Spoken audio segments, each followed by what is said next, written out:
We welcome you to episode 34, the second season of the Exit Philosophy podcast. Rich Griffin and me, Scott MacArthur. And Griff, the world's problems are solved.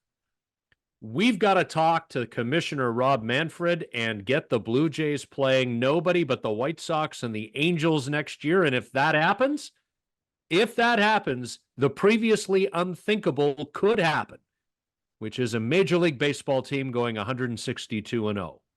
I know the Jays were 5-1 against the White Sox, but could just eke out that extra game. I mean, you could go perfect. You go perfect. Yeah, 12-1 against those two teams, 51-67 against the rest of baseball. And then they've got three National League teams that they haven't played yet, where they're going to play on this current series of 16 games coming up, the stretch of 16 games. That's really going to make or break the perception of what this team is. And remember last year they came off losing 4 in a row to the Texas Rangers, and then had a streak of 16 games that they really needed to do well in. And they were 10-6. But the difference between that 10-6, and it was basically the same teams that they were playing that they should beat. And that was the positioning in 2023, is they need to beat those teams if they're going to the postseason, and they did. The 10-6 stretch they just came off of included 7-0 against the Angels, as you pointed out, and then series losses, two 2-1 series losses against the Cubs, the Reds, and the A's. And so, the record looked good, but if you scratch beneath the surface, they still have a lot to prove. And I think that this next stretch of 16 games against 5 teams, all of which are contending for the playoffs, is going to tell a lot more. So they set a floor for themselves of, this is what we can do against bad teams. And so there's a record now to go on for guys like Leo Jimenez, Addison Barger, guys like that. But let's see what they can do against teams that are good and are contending.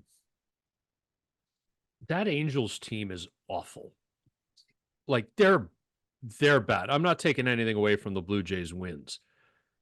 And yet Perry Manassian, who we both know, former assistant general manager to Alex Anthopoulos for a period of time with the Blue Jays, got a contract extension. So his 4-year original deal is coming to an end, and he got a 2-year extension.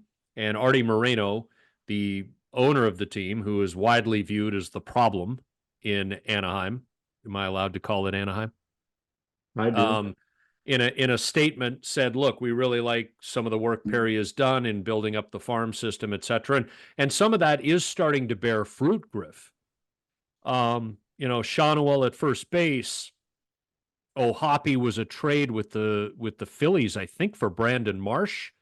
And he's up now and seems to be the catcher of not just the present, but the future there. Neto at short, they have some guys.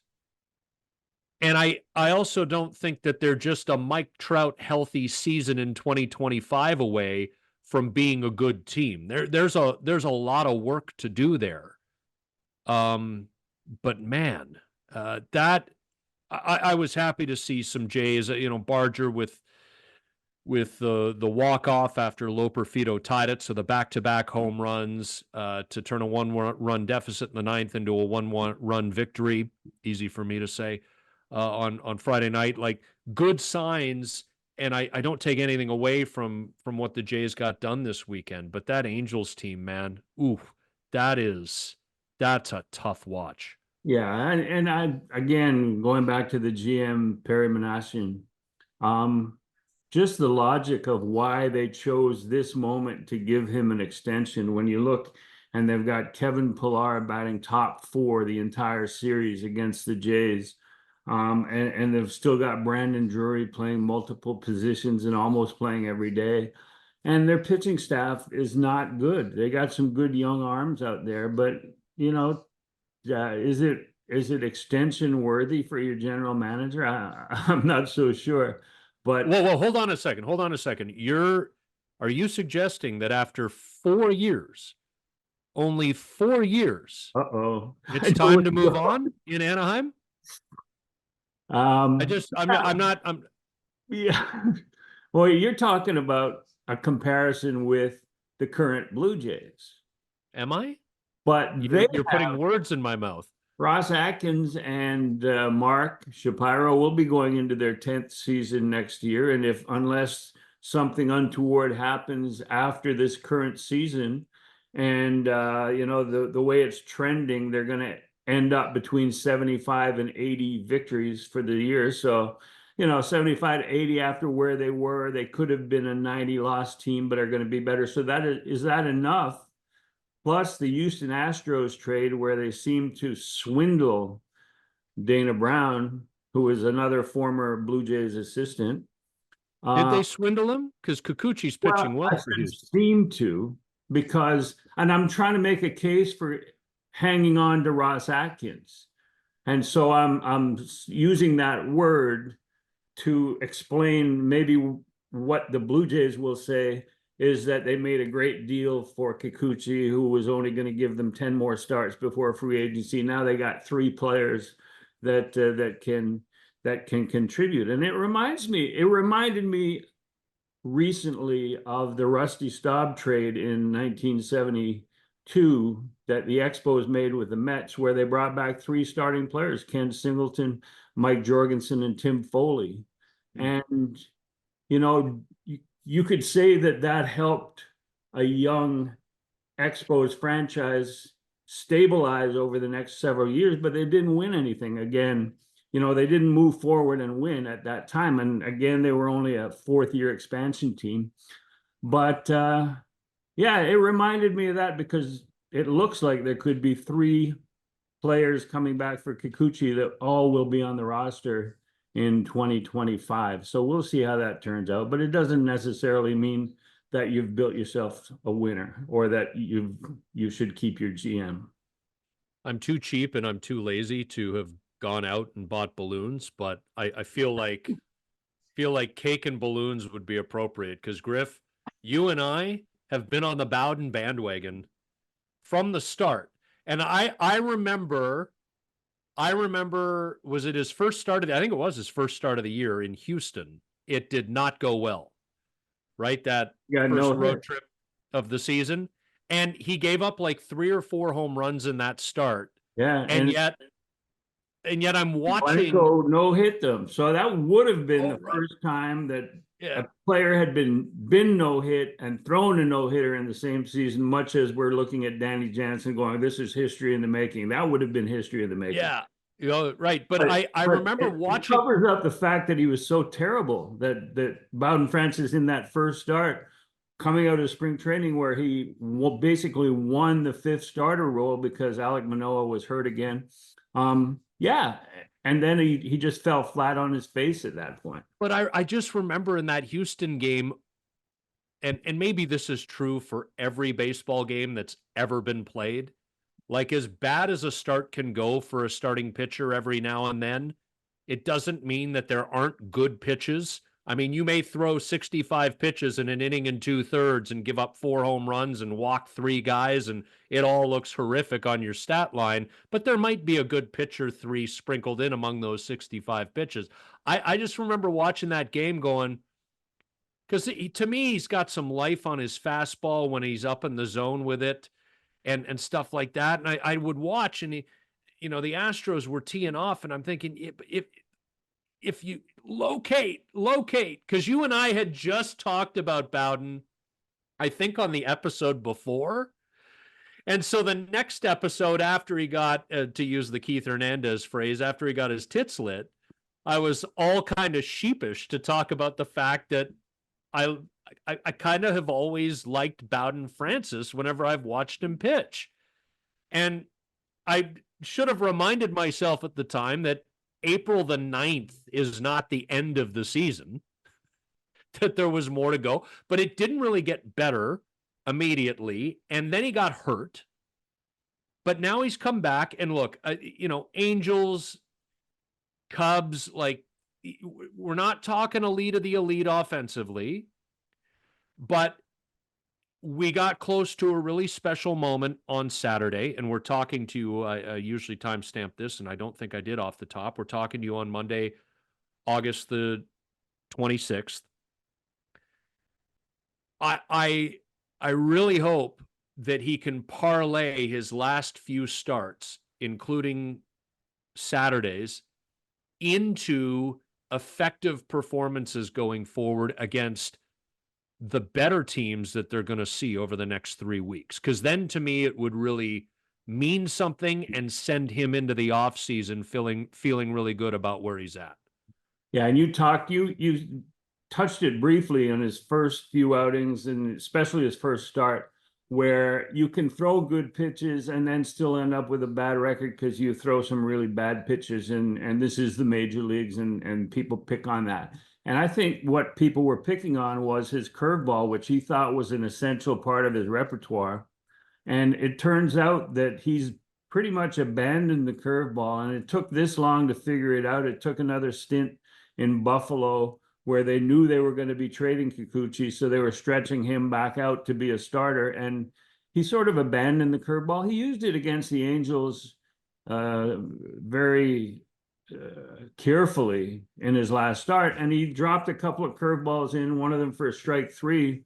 And that's the way he's just figuring out now what we saw, what you and I saw in him much earlier in the season. But it's funny. I talked to him on Thursday before his start, and I wrote a nice piece on him off of that, and including the game again, the one hitter against the Angels, and it's on griffstopitch.com. It's my latest column that I wrote. But he's gone through a roller coaster of his career. I mean, he left high school, wasn't drafted, thought he should have been. He was throwing 89 to 92 as a 17-year-old, or an 18-year-old. He thought he should have been drafted. Went to Chipola, which is a baseball factory, as we know, with Jose Bautista, Russell Martin, Buck Showalter, and was drafted twice in 2 years at Chipola. And so it hasn't been an easy road for him. But like you mentioned, if he has found the right combination, and he says he studied the three veteran pitchers ahead of him, and we all know how much Chris Bassett helps the other pitchers on the staff because, of course, he knows it all, right? But he studied Gausman and the way Gausman approaches hitters and the way he attacks hitters, and he's learned from that, and he learned to refine his grip from Bassett, and he learned work ethic from Berríos. So if they do have something, and we will find out, as you mentioned earlier, and they need to find out over a stretch of games against good teams.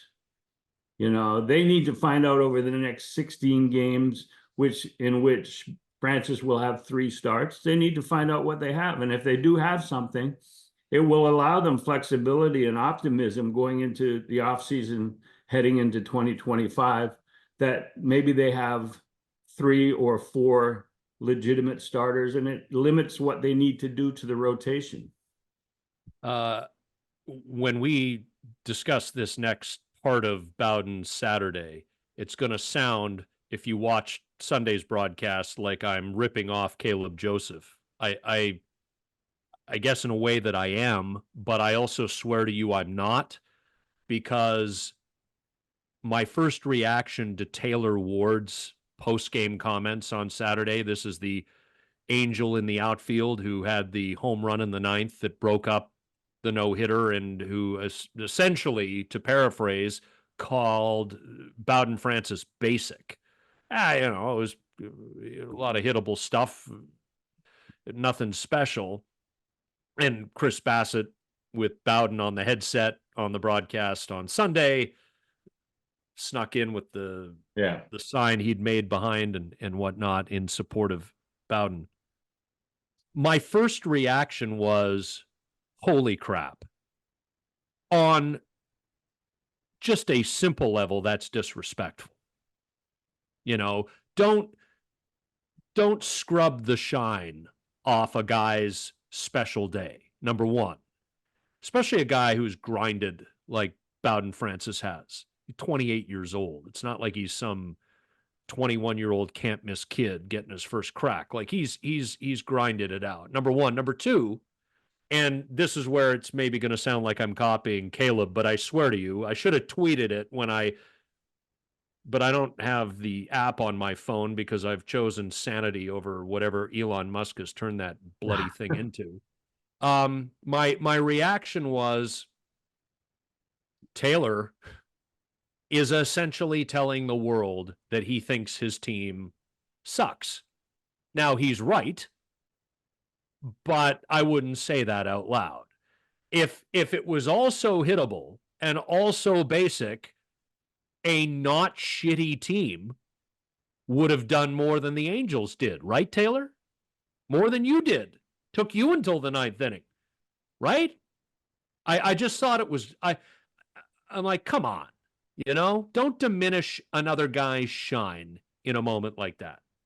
Yeah, I agree with that, but I also, it's not like it was a confrontational thing, like the Alek Manoah, Garrett Cole type thing, where both sides are involved in a give and take. This was being sort of ambushed by a quote out of the losing clubhouse by the only guy who got a hit off you.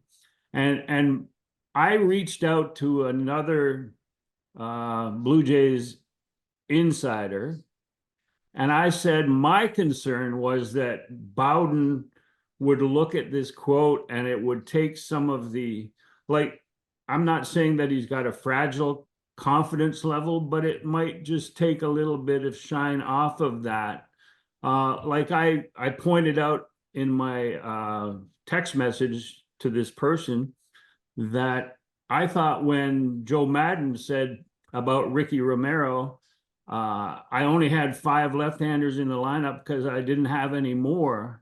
And then Ricky's went into sort of a slide, a dip, and it may have been a natural part of what Ricky Romero was and what happened to him. But I just thought that it was unnecessary for Joe Madden to say that, unnecessary in the same way for Taylor Ward, who's like just a routine run-of-the-mill player, just like your buddy Joe Madden, other than the aura that he had about him as the smartest guy in baseball. Griff, he's the genius. He He managed that 7th game of the 2016 World Series impeccably. They won because of him, didn't you? You didn't know that? So the reaction I got was that he didn't think that Bowden would react negatively to the Taylor Ward comment, that it was just, it would be a part. Now we'll see whether I was sort of right in a way. We'll see how he pitches his next time out and the time after that. And hopefully it won't affect him at all moving forward. And he will use what he's been successful with recently, which is the splitter and the four-seamer, and mixing in his 2 other pitches less frequently. We'll see if that is the answer or if it's a little bit of it is mental. Well, for Bowden, and if the Jays have announced how the week's going to look, they've got as we talk on Monday, August 26th, they've got this weird doubleheader, and we'll get into this in a second because it involves the Danny Jansen thing that everybody's talking about. A little bit of history is going to be made in baseball today, and that's the cool thing about the sport. It's been competitive for like a century and a half now, and there's still something new you could possibly see. But the way that it goes, it seems like the Jays are trying to give the extra off day now to their starters, which would have Bowden open the series in Minneapolis on Friday night. If, because they're playing 2 on the Monday, they decide to bump him up and keep him on, quote, regular rest, then he would pitch the finale in Boston on Thursday. But either way, Griff, it's a good opponent who has playoff stakes on the line. as we enter the stretch drive here. And so there's going to be more of that for him, as we talked about a little bit earlier. And it can only be a good thing. And we know, certainly Fenway Park, and I would even argue we're still in summer, Target Field, very reachable bleachers. Like, hitters can do damage in those parks. So you're facing a good team in their park in a hitters friendly environment in your next start. Go out and have a good outing there, and you back up everything else. And that's what we're hoping for. And the other thing that you need to see is whether teams that have more video of the new Bowden Francis use that video to catch up with the adjustments that he's made to his own repertoire, and to see if they can adjust to him and how he then adjusts to that.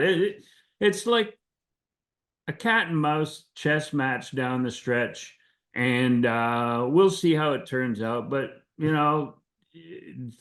it could have been worse. It could be worse for the Blue Jays right now. They could be staring at 90 losses. But right now, you're looking at a bunch of young players who have excited the crowds a little bit.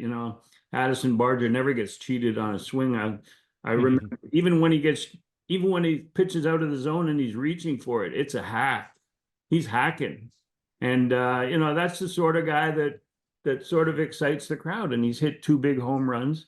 And we'll see, the entire roster has demonstrated enough on that last homestand and that stretch against bad teams that it'll be interesting to see how they perform against better teams. And Barger also looks like a linebacker. Yeah. Like he's put together. So you combine that with not getting cheated on your swing, and every now and then you're going to get into one and hit it 430 feet. So there you go. As we but they go ahead, just to the extra day rest that you're talking about, that would seem important to a lot of these pitchers down the stretch, and it's not just trying to save your innings for Yariel Rodriguez and trying to make sure that Bowden Francis isn't overworked. It's the veteran guys who are expected to come back in 2025. You don't want to overextend them. And so there's easy ways. I've got 2 6-man rotations set up for September that I offered to show to John Schneider, but he said he had 3. So he's ahead of me. But a couple of them probably overlap. I mean, it's not rocket science. It's just building in off days and 6 men and a 6th man to make it work. But I think that is definitely going to be what they do down the stretch. And it's not a bad thing, because then you'll get a chance likely to see what Jake Bloss can bring to the table for 3 or 4 starts the rest of the way, and see if he can fit into the picture for 2025. Now, as we sit here, we acknowledge lunch hour, Monday, August the 26th. It's a work day, so chances are when you're listening to this bit of history has been made, where the Blue Jays are kicking off.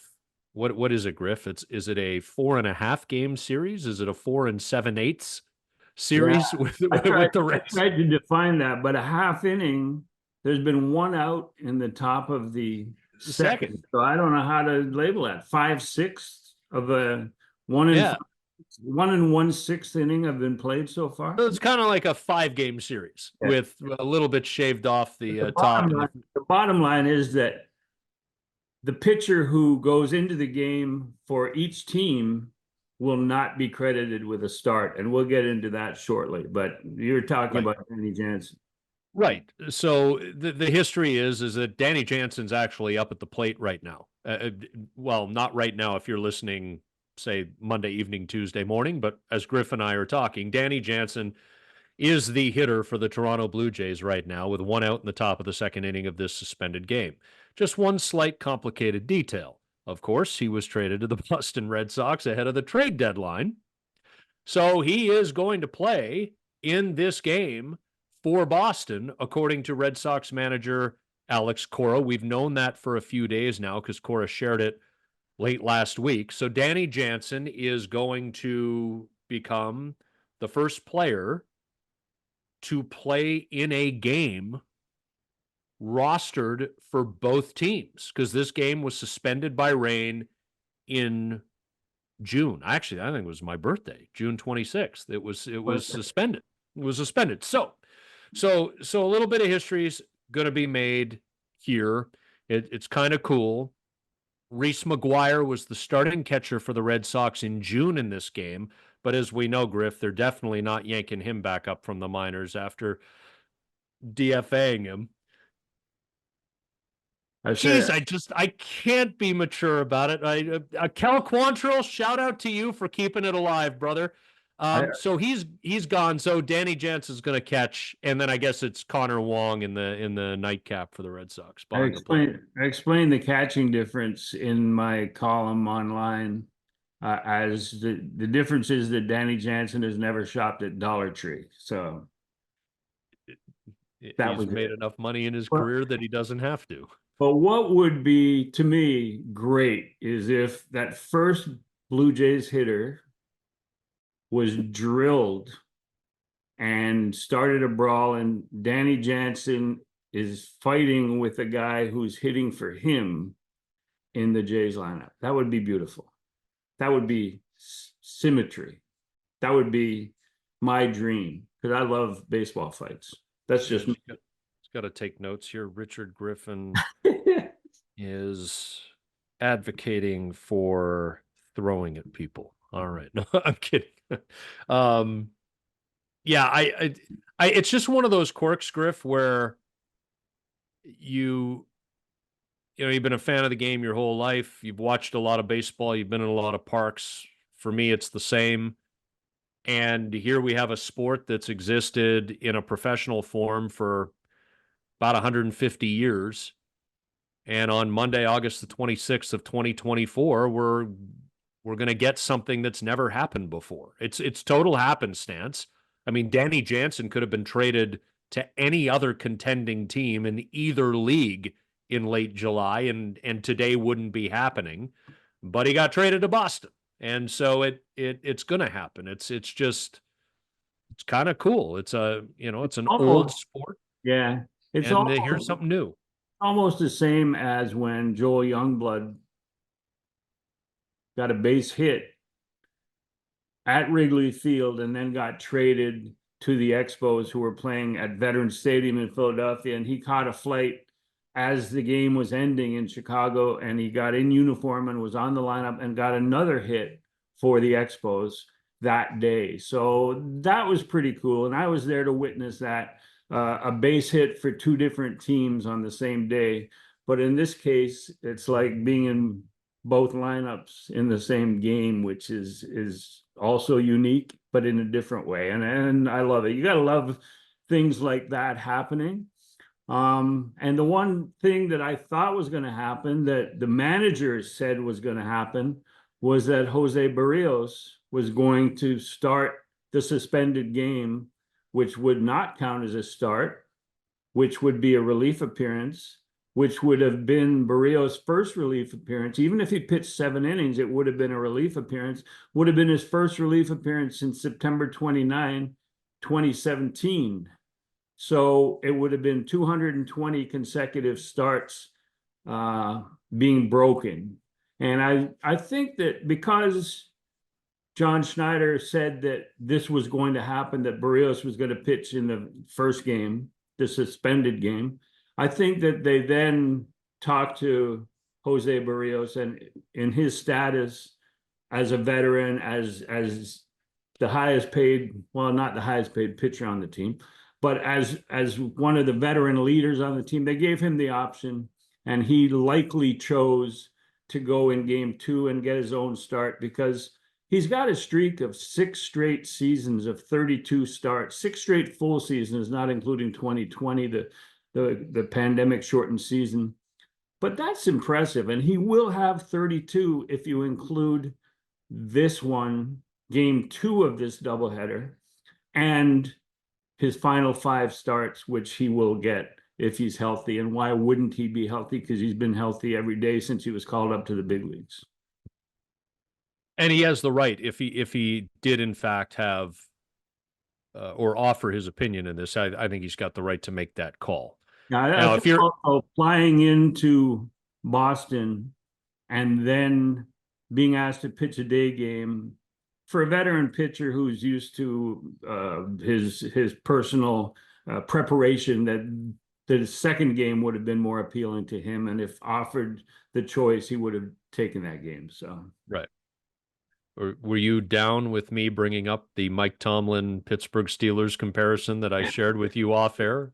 I, definitely, it's just me being me. But I look, I think nothing. Oh, the best one of the best traits is availability and reliability, and Jose Barrios has that.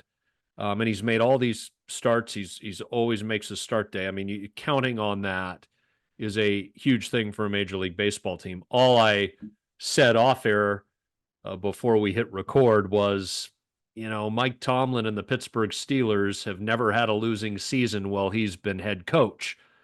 They play 17 games in a season now, so somehow they snuck to a 10-7 record, and then we're just chumming the water for the Buffalo Bills in the first round of the playoffs last year. Nobody thought the Steelers were really all that good. Jose Barrios is a good pitcher. He's just not. I would trade the streak of making consecutive starts, not for like a 2-month long injury, but I would trade this streak for a more consistent year-long performance more often. Because he was our Cy Young Award winner at the end of April, Griff, and then the numbers, like an ERA north of 5 over a 4-month period since. It's just they need more. it's not like Bowden Francis where you hope that he's working on something and will discover something, because Jose Barrios is what he is, and he has been since he was with the Twins. And he had that aberration of a year for the Blue Jays, but they were 20-12 in his starts that year, even when he was not pitching well. But you get Jose Barrios, which is your point. I mean, like, God bless him for wanting to extend his streak to 221 consecutive starts. But like, what comes with that? When is there a payoff of a postseason run that takes this team deep into October? Well, I think that sort of your Tomlin analogy is You where you love that win stat from 2022. oh yeah, I use it as often as I can. but yeah, and you were on the PR side. You did not. John Gibbons used to sit there in 2015 with Drew Hutchison, and we'd be like, "Man, it's not going well, Gibby." And he's like, it's win-loss record. And Hutchison was like 12-2 or something, but he had a like ERA of 5 and a FIP of 1 billion. And it was like, yeah, well, the reason he's 12-2 or whatever it was is because you guys are scoring 9.5 runs a game because you're an elite offensive team. And the Jays were a very good offensive team in 2022. I remember as a PR guy bringing Jose Barrios out to the media scrum in front of the screen after every start. And no matter how poorly he had pitched, I would go to his locker and I would say, Jose, are you ready? And he'd go, yeah. And I would remind him the team's record when he pitched every start, even if he pitched crappy. I would say, you're now 17-8 in games that you started. And he'd look and he'd say, thank you, Poppy. And then he'd go out and do his thing, So he'd appreciate like just even that little bit of positive reinforcement probably was. And to that same point, when I was coaching Oakville juniors, I had a pitcher who had reasonable stuff, and he was a starting pitcher, and he couldn't get good teams out. So I pitched him against teams that we could beat. And there were always teams in Coba that you could beat. So he compiled like an 8-0 record, and his ERA was sitting at a pretty reasonable number. And he couldn't figure out why, when it came to Coba playoffs and the OBAs, that he wasn't one of the starting pitchers. he couldn't figure out that he had only pitched against scrub teams the whole season. But that's what you're talking about. You can manipulate stats and talent if you're good at what you're doing. Did you ever give him the reason later? Or maybe he's a listener to the podcast and he's going to find out right now, knowing that you're talking about him. I had to give his father the reason. Ah, yeah. Okay. I was cornered.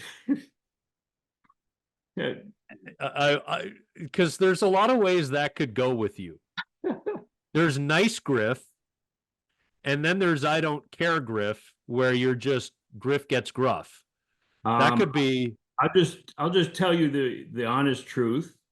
In my coaching career, I have been ejected 7 or 8 times and been in 2 or 3 fights.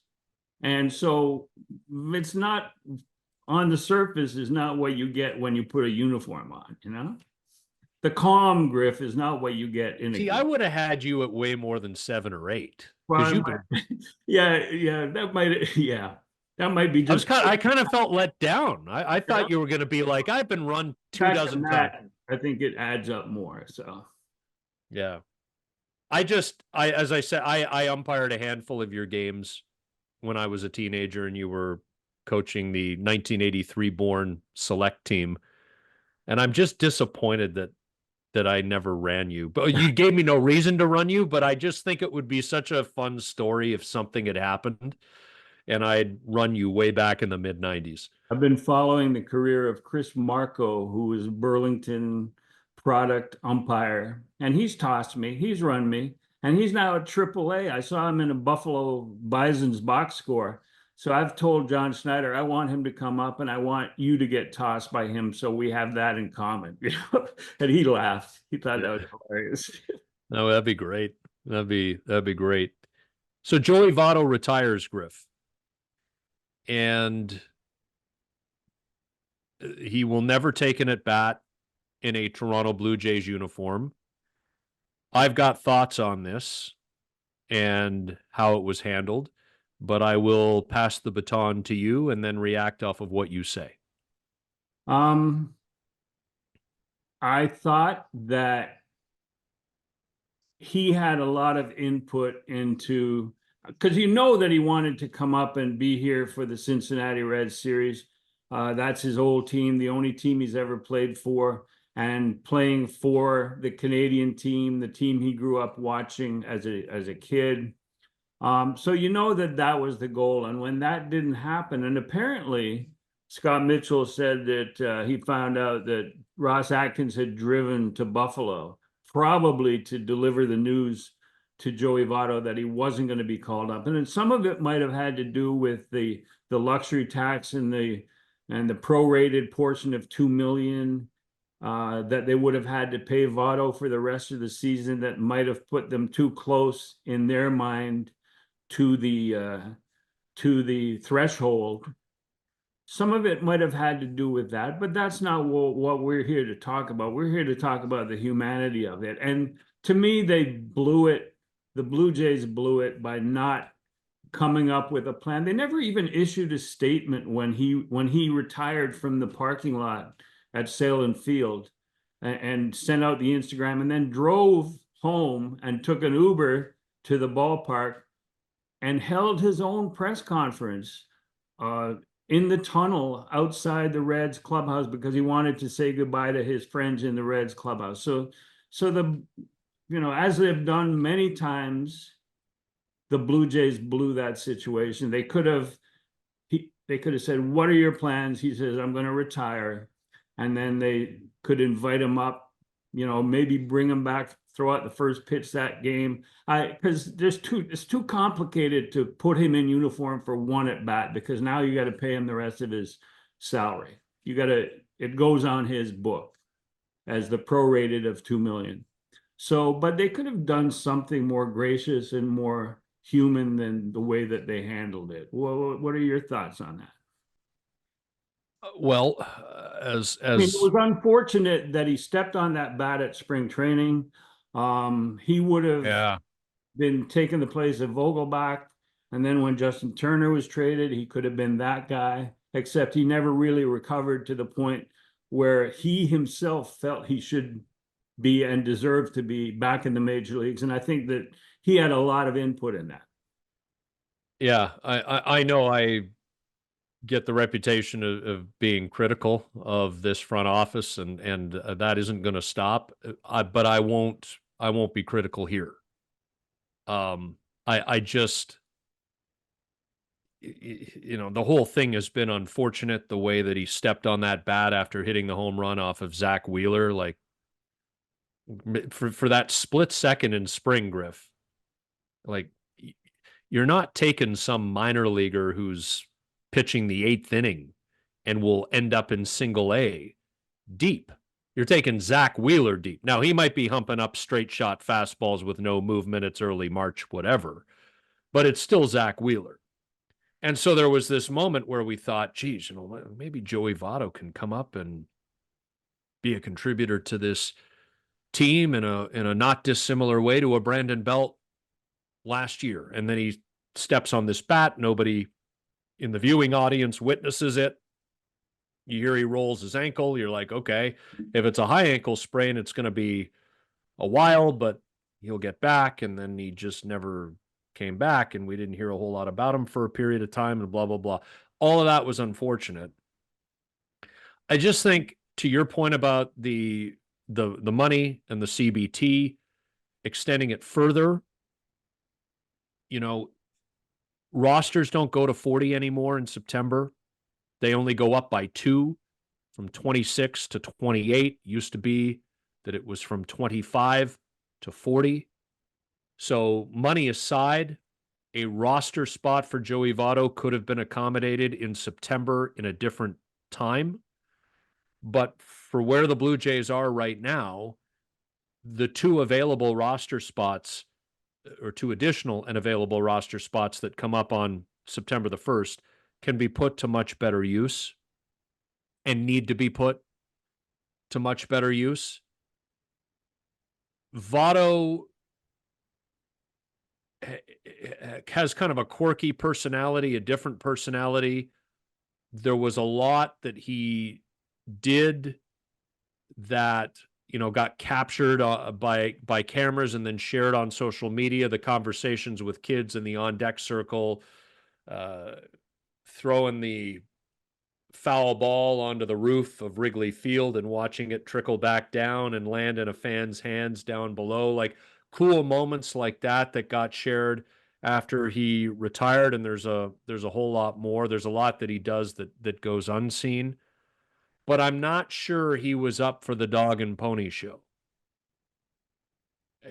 And I take what you say, and I don't totally disagree with what you say. But if that Jays Red series was in Cincinnati, and I know Joey's a Toronto guy, and I know the Blue Jays are Canada's lone Major League Baseball team, and the Reds, his only Major League Baseball team, were in town. But I feel like I don't have a problem with this. I mean, he's a Toronto kid, but he never played a game in the Jays uniform. Like, I think you sort of bring him into the conversation. What are you comfortable with? And his comments to me sort of rang as a guy who didn't want too much made of it, given where things were this season for him, if you follow me. Well, Summer McIntosh never played for the Blue Jays, but national sports treasure, and threw out the first pitch. So that could have been the reason to invite Joey Votto to throw out the first pitch, at least of that game, with his team in town. But to not even issue a statement, to me, was an insult to not Joey Votto, but to a fan base who had been sort of hanging on what was going on with Joey Votto all season, from the time he first signed a minor league contract with an invitation to spring training. So I mean, not so much, and I agree with you that he doesn't want to be part of any like look at me Sportsnet daily feature, following him around town, and yeah, he doesn't want to be a part of that. He wants to contribute on the field, and when he couldn't do that, it was time to pack it in. What are what's your thought on whether Joey Votto is a Hall of Famer? I don't think there's a question. He's a Hall of Famer. And I did catch a clip of Foul Territory, the podcast that Ken Rosenthal is occasionally a guest on. It's Scott Braun, it's AJ Persinski, our buddy Kratzy, Eric Kratz, and a rotating cast of co-hosts sometimes. And they were going back and forth, and Pierzynski was saying, well, if you look at like a Lance Berkman, there are a lot of similarities in the Lance Berkman numbers to Joey Votto's. And Rosenthal was bouncing back and saying, yeah, but Joey Votto led the National League or baseball in on-base percentage 7 seasons, and it was listing the accomplishments. And I don't think Pierzynski was saying that Votto is not a Hall of Famer. The question was, when does he get in? And Rosenthal was saying, no question, first ballot. He goes in first ballot. And I just think there's a lot of stuff like, and this isn't sexy. This isn't like 780 home runs to set the record, or, nobody Reese McGuire's over a walk. And he had a handful of those in his career. But the fact that he went how many plate appearances and how many seasons without fouling out, without popping a ball up to the right side of the infield and committing an out, like the bat control, the zone control, being that geared and that consistent with your hitting mechanics and your ability to read the strike zone and understand what the pitcher is doing to you. This guy, in many ways, was on a completely different level. I think it's not only inarguable that he's a Hall of Famer. I would argue for him going in 5 years when he's first eligible. Yeah, I think that first ballots used to be very rare, but I think there's 500 voters approximately that cast a ballot every December. I think that voters have been intimidated by the nerds and by social media, and therefore you can't say just before each voter's picks were revealed, you could say, well, I know he's going to be there in the Hall of Fame eventually. I'm not going to vote for him the first year. I think he's a third or fourth year Hall of Famer. That doesn't happen as much anymore. You get more first ballot Hall of Famers.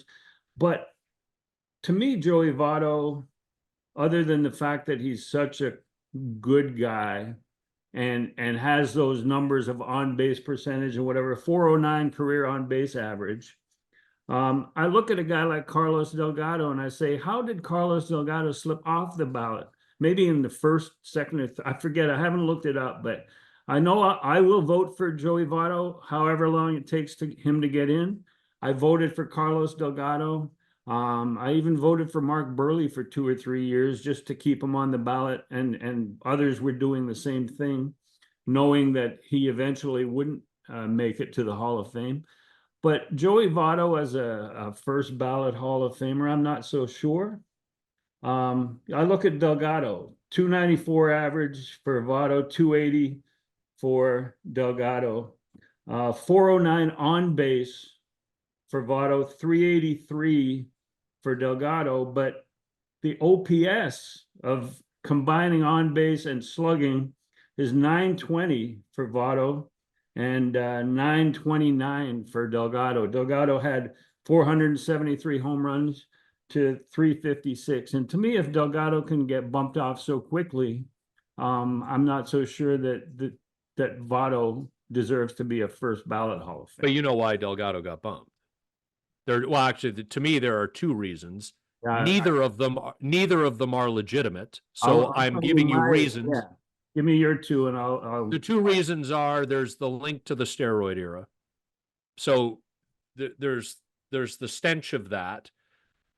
The second one that I think is actually more harmful to Delgado is that he pissed a lot of the freedom crowd off when he took a principled stand and would not stand for the dog and pony show in the seventh inning stretch at Yankee Stadium so soon after 9/11. And that was actually a couple of years later because he was protesting the United States and the Bush administration going into Iraq. It had nothing to do with 9/11, but you and I have been in stadiums, Griff.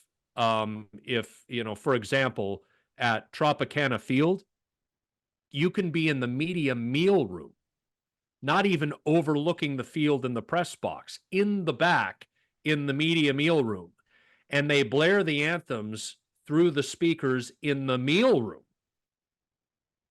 And if you don't stand, you get looked at like you've affronted Kim Jong-un and the North Korean Politburo. So I think the political stuff, and isn't it interesting that Delgado probably gets snuffed out by the people who today scream loudest about keeping politics out of sports, as if that's possible and if it's a reality. I think Delgado had that held against him inappropriately, but he did. I disagree on the steroid shadow part of your argument, but I will say that the political, and part of it was the testing of bombs off of the island of Puerto Rico that was part of why he wouldn't go on the field for the God Bless America or whatever it was. And then very quietly, he hadn't been going out for the anthem and nobody noticed until I forget how it came up, but that I'll agree that was a part of it. I was at the winter meetings when he was into his free agency, when Delgado was into his free agency, and the scout with the Baltimore Orioles, who was a former major league relief pitcher, I said, are you guys interested? Are the Orioles interested in Delgado? And he said, there's no way we would sign that guy. He doesn't stand for whatever, the anthem or God Bless America, and God bless the Orioles, but that was a stupid reason not to sign one of the best hitters of his generation. The second reason that I believe that he got bumped so quickly off the ballot was that unlike the annual awards where there's 2 votes from each American League city, 2 votes from each National League city for each of the awards annually, the Hall of Fame goes with 500 to 550 voters, and there's so many of them that are retired and living in the New York area, New York, Philly, that northeast corridor, that when Delgado showed up and played with the Mets, he was no longer the Carlos Delgado that we remember playing at Sky Dome and Rogers Center. He wasn't that guy. He was at the tail end of his career. So all these voters on TV see a washed up Carlos Delgado. And when his name comes up on the ballot, they go, oh yeah, I saw him play. Not all that great. He had a couple of decent RBI years, a couple of good home run years once he left Toronto. But I think that was a big part of it because of the imbalance of geography when it comes to voters for the Hall of Fame. Yeah, no, that's an interesting point. And the hip went on him too, right? I mean, that's tell me about it. Yeah. Geez. You'd always come to the ballpark and you'd be like, yeah, I had to do my hip exercise routine in the hotel room this morning. You had these bands and it was just, you made it sound like it was like you were training for the gymnastics in the Olympics or something. It was when one of those bands shot me off the wall of the hotel room to quit. Wrecked your other hip. So Bo Bichette rejoins the team in Boston and then he'll be out and play some games for Buffalo before he's back. And Griff, it's gonna kind of line up with September and what have you. There will be an extra roster spot available on the active roster. Bo was never taken off of the 40, like he wasn't placed on the 60-day IL or anything, but so he'll be back in September. And in the struggle to come up with something new to say about the Bo Bichette situation, it's been a bad season for him on the field, and then it's been an injury riddled season as well. So it hasn't gone well when he's been available, and then you double down on the problems with injury. You and I have talked consistently about the joie de vivre that he used to play baseball with, and how that had very clearly eroded and to the point of essentially evaporating, not existing anymore. That where's the joy? Where's the flair that we got to know from Bo Bichette? And then we both referenced the column in the Toronto Star that is at least a month and a half old, maybe better than a better part of 2 months now, that Rosie DiMano did. She sat down with Bo, and one of the things he acknowledged was that he's got to find his fire again. And so here's the thing, because who knows how the performance is going to be in September. He certainly would like it to be good. He'd like to salvage his statistics as best as he can.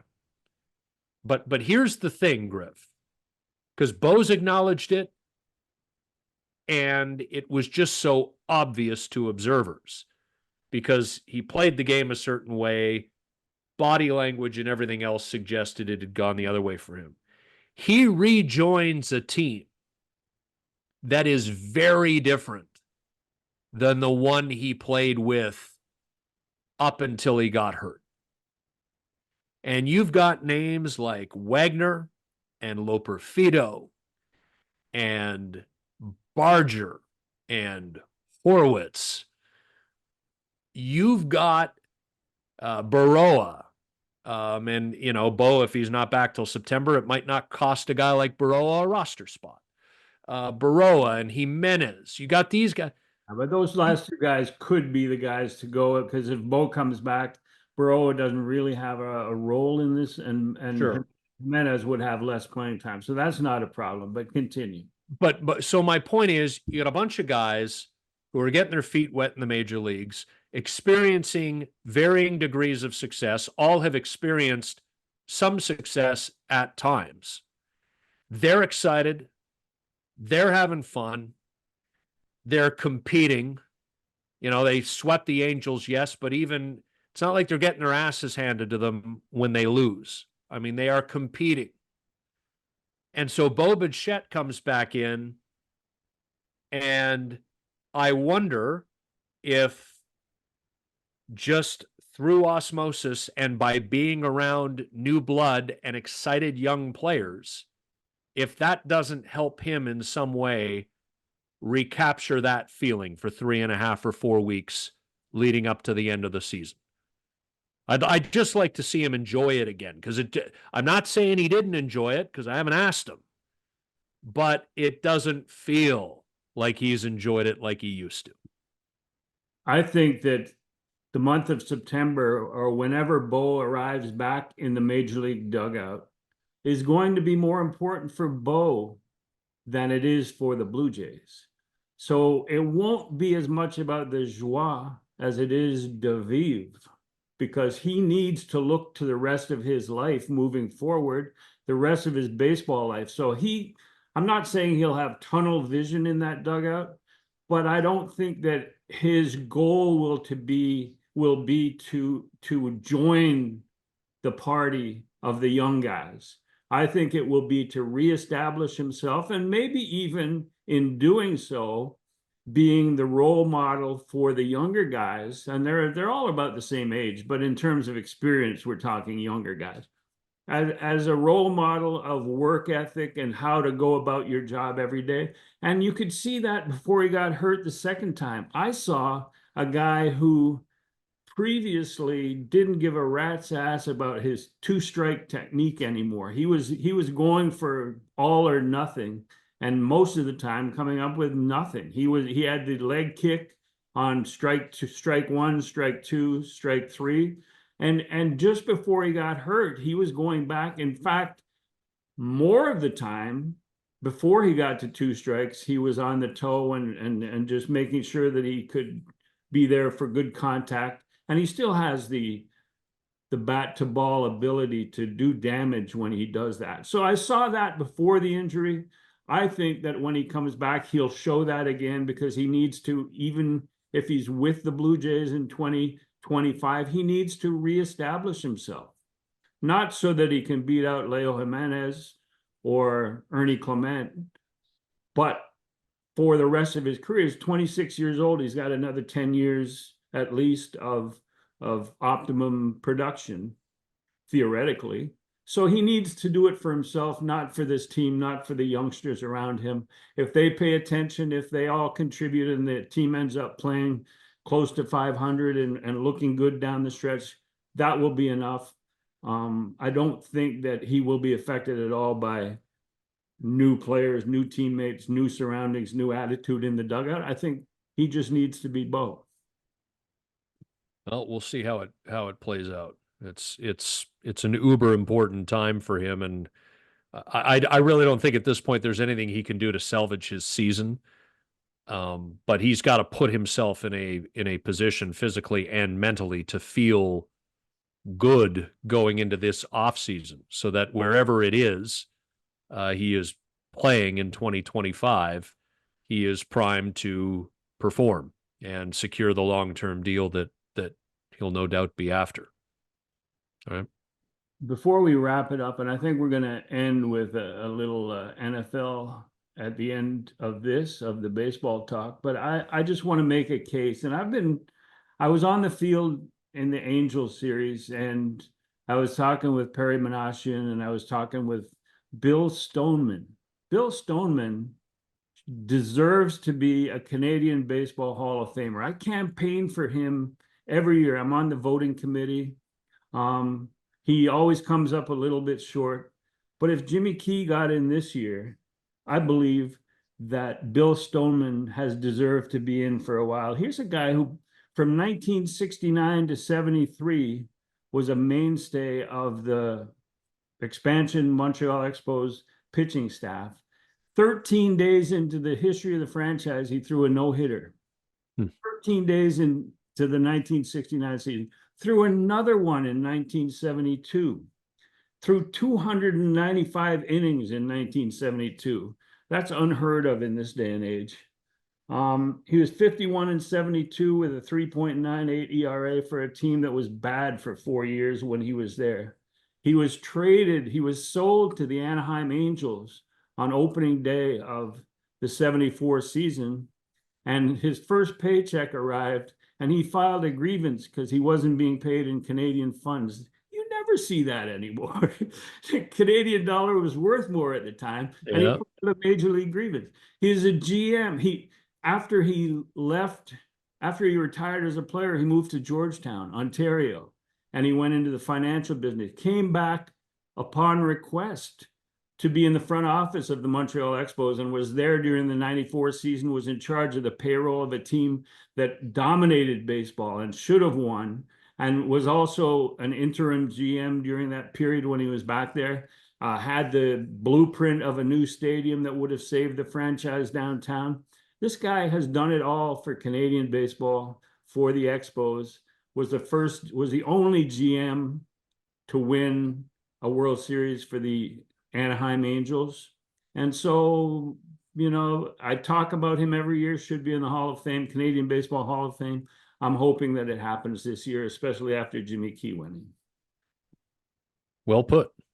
And we'll keep an eye out for that. That'd be great. I obviously didn't get to see Bill pitch, but I definitely remember that 2002 Anaheim Angels team. They were called the Anaheim Angels at the time, and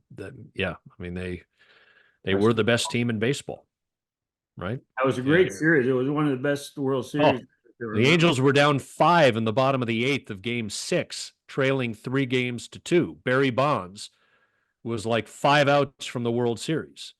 and the Giants blew that game. The Angels came back, won it, and then took it in 7. And I believe, correct me if I'm wrong, a rookie by the name of John Lackey started game 7 for the Angels.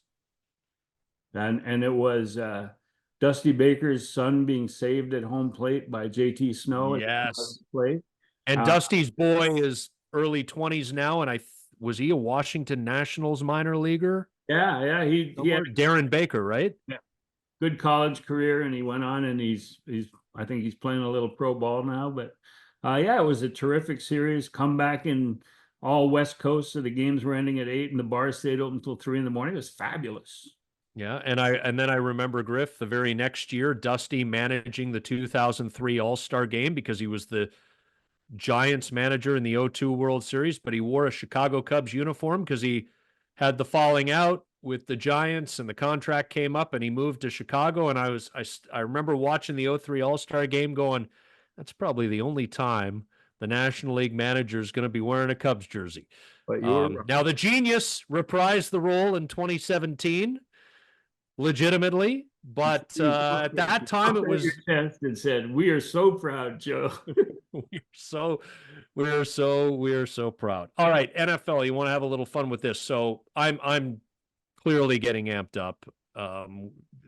As we sit here on Monday, August the 26th, I'm 2 weeks away from my first panic attack because the Niners don't open until Monday night, September the 9th, against the New York Jets at Levi's Stadium. Your Bears, I think, open against the Titans, if I'm not mistaken. Win right there. Yeah, okay. All right. So confidence, I like that. Yeah. I just don't understand the second game of the season being played in Brazil. Like, I think on the Friday they're playing in Sao Paulo. The Eagles, it's a home game for the Eagles hosting in air quotes the Packers in Brazil. Yeah. Yeah. Seems weird. Yeah.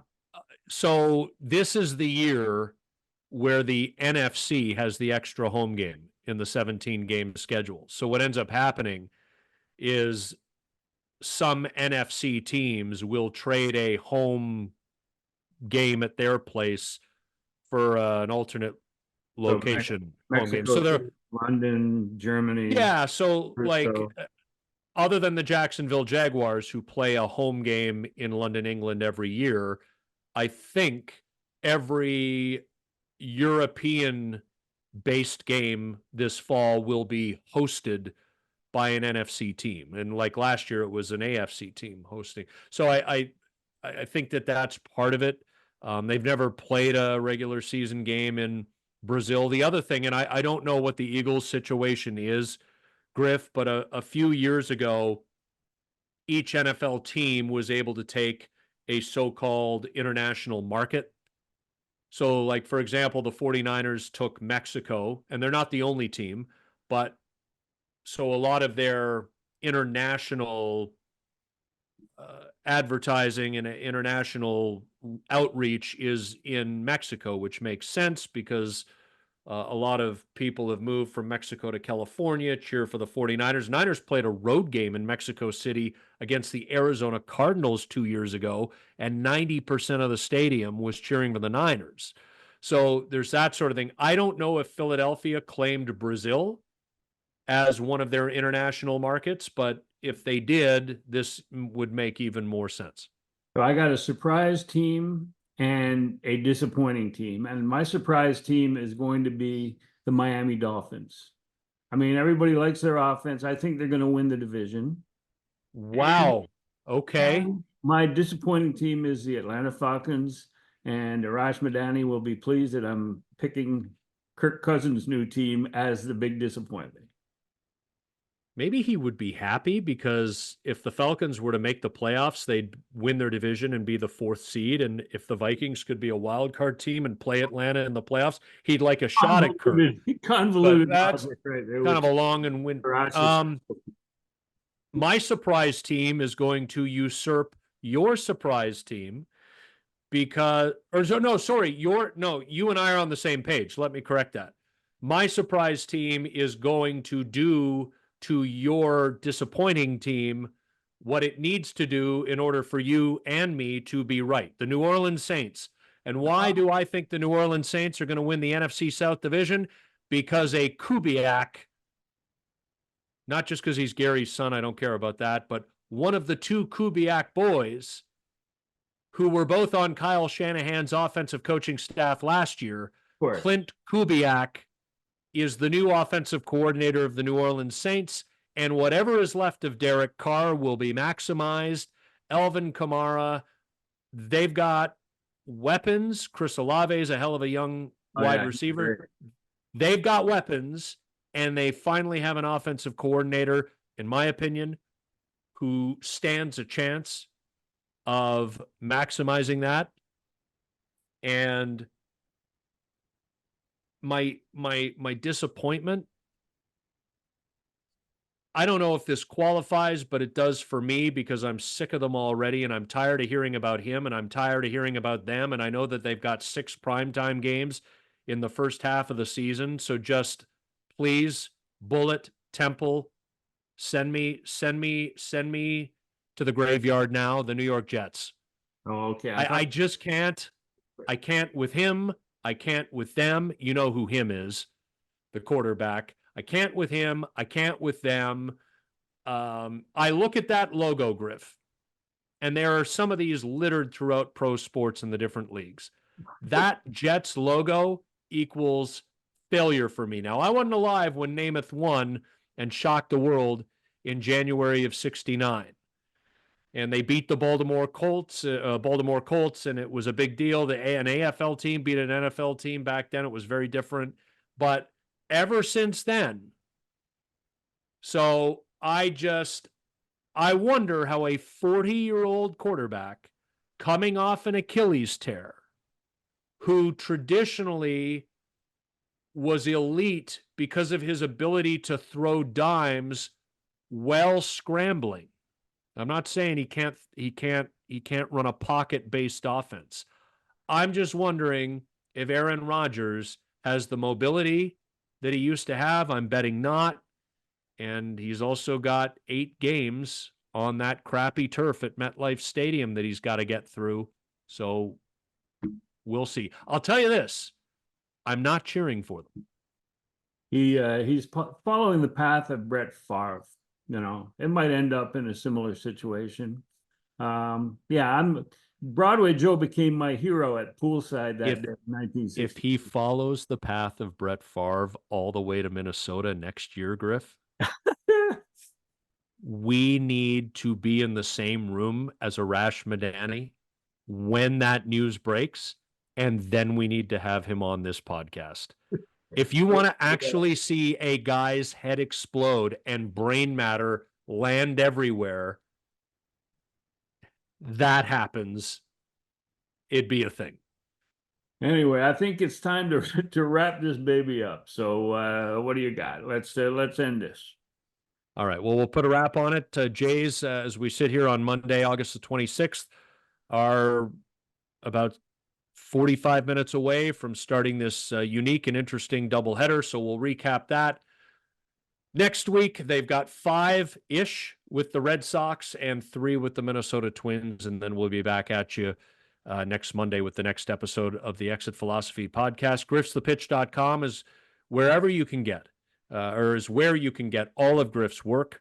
That includes multiple weekly columns, a weekly MLB Power Rankings column, conversations with current and former Blue Jays and former Montreal Expos, which are all archived. So they're all available to you. You can also get the Exit Philosophy podcast there. We are also on YouTube at youtube.com/@ExitPhilosophy. We'd appreciate a subscription. Please like, rate, write a review, wherever it is you've listened to us, wherever it is you get your podcasts, and we'll be with you again next week. Thanks, Scotty, and have a safe trip back to Australia, Oz Rob. Enjoyed meeting you. Thanks. And we'll talk to you next week.